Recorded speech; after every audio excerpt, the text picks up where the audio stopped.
as conversas também são extremamente importantes para isso. Se no seu círculo imediato você não tem com quem conversar de letras, de armas e de gêneros formidáveis, não converse sobre nada. Essa coisa das canções que eu estou falando serve muito bem para isso. Quer dizer, para você ligar ou desligar do ambiente conforme você sinta que os estímulos são úteis ou inúteis. Quer dizer, você tem que se colocar ali não como uma pobre vítima que está sendo levada daqui para lá pelos estímulos ambientes, mas como o presidente de uma multinacional que não recebe qualquer um na sala dele. Então, você quer falar comigo? Você tem que passar pela secretária, pelas relações públicas, pelo não sei o quê. E daí eu vou ver se te dou atenção. Quer dizer, eu estou sabendo que você está ali, estou sabendo que você está solicitando a minha atenção, mas não vou te receber assim, sem um sério motivo. Tá certo? As solicitações de atenção são uma coisa que pode destruir a sua vida intelectual por completo. E se você se sentir como um bichinho acuado e tentar fugir para um mundo de sonhos, aí é que ela vai te perseguir. Tá certo? Então você tem que ter uma espécie de soberania sobre esta coisa. Não tema, se você for capaz de fazer isso sem magoar as pessoas, então você é um artista. Em geral, poucas pessoas são. Eu estou lendo, por exemplo, uma biografia de Ezra Pound, e Ezra Pound não conseguia fazer isso. Ele só conseguia defender o seu mundo interior sendo mal educado. E veja, Ezra Pound era um gênio, não era qualquer um. Então, mas ele não tinha essa habilidade, né, de recusar a atenção sem que nem as pessoas percebam. Eu tenho, aí eu sou super, nesse ponto, eu sou super Ezra Pound. Eu posso estar com uma pessoa durante 2 horas, não presta atenção numa única palavra que ela está dizendo, e a pessoa não percebe, acha que eu estou interessadíssimo. Então, mas eu desenvolvi isso quando eu comecei a ir para a escola, que minha mãe ia me acordar, né? Então eu estava na cama, eu fingia que estava acordado e conversava com ela, mas eu estava dormindo. E ela ficava crente que eu já tinha acordado no último sono. Então, quer dizer, cada um inventa os recursos que puder, tá certo? Mas sempre busque manter a continuidade da sua melodia interior. Isso aí, sem isso, você não vai conseguir se defender. Mais ainda, como você vive no Brasil, e o ambiente brasileiro é só banalidade, e é só, vamos dizer, é uma coisa de sanguessuga, né? Todo mundo é um sanguessuga de atenção no Brasil. Para qualquer mesquinharia. O sujeito, por exemplo, eu conheço pessoas que adoram conversar sobre doenças. Eu tenho tantas pontas de safena, que eu sofri um AVC, não sei o que. Espero que ele preste atenção nessa porcaria. Mas outros vêm nos contar as suas realizações no campo erótico, coisas desse tipo. Né? Então, basta você ligar a televisão no Brasil, pronto, você recebe uma inundação dessas coisas. Né? Você não tem nada que preste. E se você vai, agora eu vou para a universidade, eu vou para um ambiente mais civilizado, né? O que eles vão te dar lá? Né? Vão te dar como aquela menininha que trabalhou no filme, até esqueci o nome do filme, é 1 contra 1000, ou 1000 contra 1, baseado no livro do William Lima da Silva, que era o chefe do Comando Vermelho. Então aparece lá uma atriz dando uma entrevista, dizendo, não, porque aqui a gente vive no mundo da classe média carioca, mas daí eu li os livros do fulaninha de tal, que mostra, né, toda esta coisa do banditismo e tal, foi um outro mundo. Então ela acha que ela descobriu o narcotráfico, ela teve uma ampliação cultural absolutamente formidável. E eu me lembro que desde os anos 40, mais ou menos, tem pessoas que passam por essa experiência, descobrem que existe o banditismo em torno, né? E não percebem que o banditismo também faz parte da própria banalidade em torno, né? Você teve uma ampliação do seu horizonte sociológico, adquirindo informações que, no fim, não têm importância nenhuma. Né?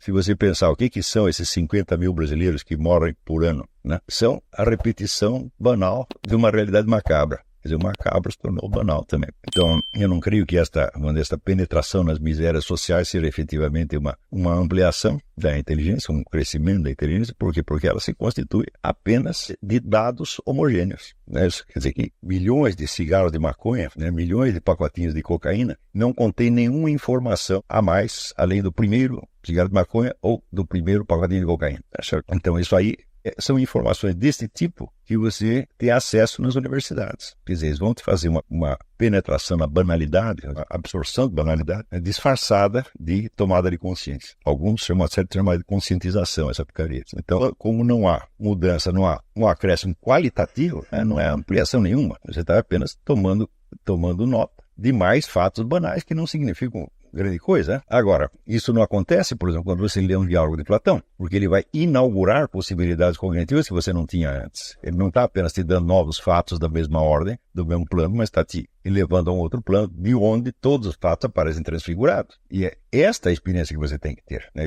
Mas, na Universidade Brasileira, você é capaz de até transformar um texto de Platão numa investigação de banalidade. Você veja que, por exemplo, nos últimos 30 ou 40 anos, começaram a aparecer milhares de livros onde a obra dos poetas, dos filósofos, etc., é diretamente associada à sua vida sexual real ou suposta, né? Porque eu acho assim, qualquer investigação da vida sexual é sempre suposta. Se há uma coisa que ninguém fica sabendo, na verdade, é isso. Mas você pode ouvir falar alguma coisa, especular, né? E o mais incrível é as pessoas acharem, então, que a vida sexual é o centro de construção da personalidade, o que é uma coisa realmente impossível. Se é uma coisa impossível, é esta. Mas as pessoas apelam para o Dr. Freud, e o básico que eu posso dizer com o Dr. Freud é que é o seguinte, é que é um sujeito inconsciente, idiota. Um cara que não tinha mais mínima autoconsciência e que inventava coisas para justificar uma mitologia pessoal dentro da qual ele viveu, de certo modo, para justificar que comia a cunhada, né? Então, em matéria de conhecimento da alma humana, o Dr. Freud não é nenhuma autoridade. Embora alguns fatos que ele tenha observado de fato existam, mas isso não quer dizer nada.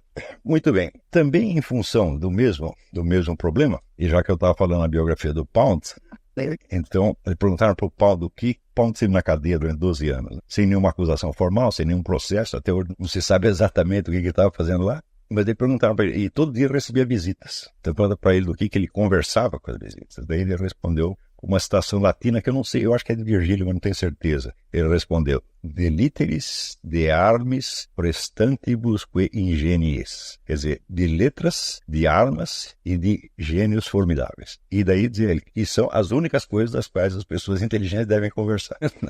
Então, as conversas também extremamente importantes para isso. Quer dizer, se no seu círculo imediato você não tem com quem conversar de letras, de armas e de gênios formidáveis, não converse sobre nada, certo? Você vai para a internet, conversa com seus companheiros de seminário de filosofia sobre alguma coisa que preste. Se bem que no próprio fórum do seminário de filosofia, eu vi gente baixando o nível da conversa. Baixando não quer dizer que diz palavrão, não quer dizer que diz coisa feia, não é disso que eu estou falando. Né? Não estou falando do ponto de vista da moral banal, não é disso que eu estou falando. O que no Brasil também se chama de nível é outra coisa. Né? Alto nível no Brasil significa um fingimento de polidez, né? Também não é disso que eu estou falando. Eu estou falando da substância dos assuntos discutidos. Quer dizer, o indivíduo que entra no fórum do seminário para ver com o small talk, pelo amor de Deus, o que é isso? Né? Small talk você pode ter com o homem do posto de gasolina, com a sua empregada e assim por diante. Mas eu vou dizer uma coisa muito séria para vocês, mas muito séria, muito séria. Small talk é proibido. Uma pessoa de estudo, um homem de estudo, nunca é small talk. Nunca.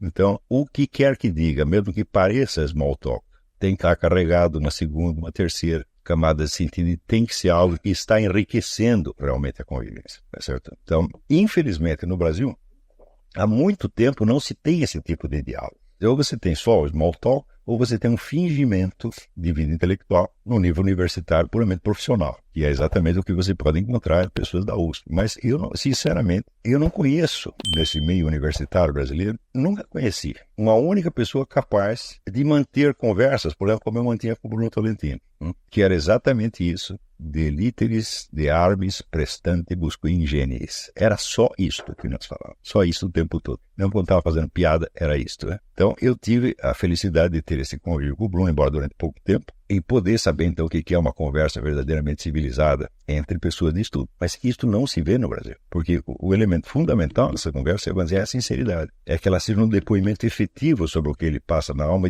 e é necessário que todos os elementos culturalmente assimilados, de literatura, de história, etc., tenham se transformado em vivências interiores. Não pode ser só um negócio de, como é que se diz, externo. A gente foi, por exemplo, o Bruno, ele decorou milhares de poesias, milhares. Assim como eu estou sugerindo que vocês ouçam essas canções, ele tinha poesia europeia inteira. E eu acho que ele leu tudo o que interessava. De tudo que ele leu, ele guardou de memória pelo menos 20%. Né? Então, isso se incorporou na alma dele. Então, havia aspectos na alma do Bruno que eram, por exemplo, Saint-Jean Perse, né? Que eram Eugenio Montale, que eram o Ungaretti. Essas eram dimensões internas da alma dele. Né? Mediante esses poemas, ele se mostrava para mim através dos poemas decorados, quando não dos próprios poemas dele. Né? Certo?